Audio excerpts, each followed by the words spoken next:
Okay, so in this video we're going to talk about the square root function.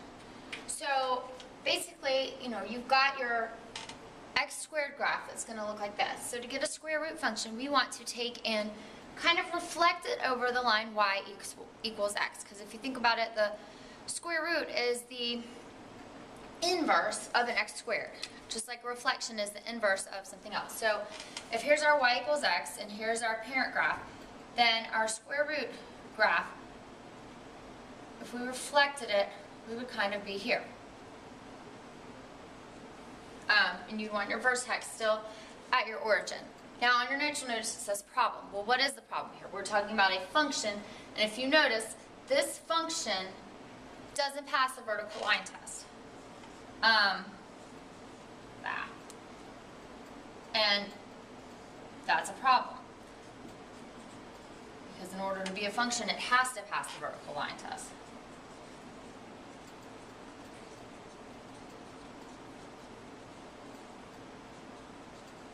So what do? Basically, we're just going to erase this bottom part. So the graph of a square root function really only fills in this top part. So we can say that the square root function, or y equals square root of x, only uses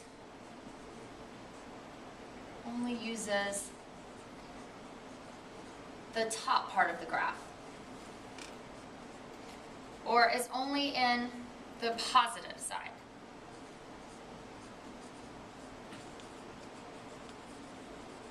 Alright, so your square root function graph looks just like this. So let's talk about some characteristics of the square root function graph. Or here we go, y equals square root of x. So again, it's just going to kind of look like this. So let's talk about the characteristics. We want to talk about the vertex, the domain, the range, the end behavior, some asymptotes, and some symmetry. So vertex, and it's kind of hard to call it a vertex since it's only one-sided, so we're going to call it an endpoint. And in this case, our endpoint is right here at the origin, or 0, 0. Okay, so when we talk about domain, which remember domain is your x value, and in this case the domain, or x, is anything greater than 0. So we can say that domain is x is greater than or equal to 0, because it starts at 0, and it's anything positive. Or anything positive, because remember domain does deal with x. What about range? Remember range talks about your y values. So we would say that y, and again, we're starting here at the origin, and it's going up, and really it kind of continues to arc up. Mine points a lot. So we could say that our range, again, is anything greater than or equal to 0. Okay, so now we talk about end behaviors, and we're talking about where does it end. Well, we can clearly see where it starts, but we don't know where this graph is ending. It has the arrow on the end, and traditionally in math, the arrow on the end means that it's going to keep going. So when we look at end behavior, we not only have to look at where the x value ends, we have to look at where the y value ends. So you say as x approaches infinity, because it's going to keep going, we would also say that y is approaching infinity. So as this line keeps going, so does this top one. So they're both just going to continue to grow and grow and grow and grow.